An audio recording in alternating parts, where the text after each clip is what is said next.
મિત્રો, જીવનમાં જો સફળતાનો કરંટ વહેવડાવવો હોય તો મહેનતનો પોટેન્શિયલ ડિફરન્સ પેદા કરવો પડશે. યાદ રાખજો, જ્યાં સુધી દબાણ એટલે કે પ્રેશર નહીં હોય ત્યાં સુધી સફળતાનો પ્રભાવ ક્યારેય નહીં. હવે અહીંયા voltage 12 volt, R1 500, R 100 ohm. તો કે અહીંયા કેટલા વોલ્ટેજ આપવામાં આવે તો કે ગેલ્વેનોમીટર શૂન્ય કોણાવર્તન દર્શાવે. તો બેટા સૌપ્રથમ પહેલા વાત કરીએ કે કરંટ કેટલો પાસ થતો હશે અહીંથી, તો કે I બરાબર VA upon R1 plus R, એટલે કે આ શ્રેણી જોડાણ કહેવાશે. વોલ્ટેજ કેટલો તો VA નો 12 વોલ્ટ, R1 500 વત્તા R આપણા 100 એટલે કે 12 ભાગ્યા 600 અને 12 5 60 એટલે કે I બરાબર 1 ભાગ્યા 50 એમ્પિયર થશે. તો કે કરંટ આટલો પાસ થયો. હવે કેટલા વોલ્ટેજ હશે તો કે V IR કહી શકાય, એટલે કે VB IR. કરંટ કેટલો પાસ થાય તો કે 1 ભાગ્યા 50.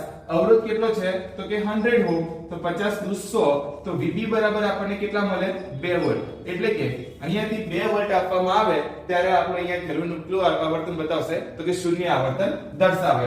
ઓપ્શન સી આપણો કેવો થઈ ગયો રાઈટ.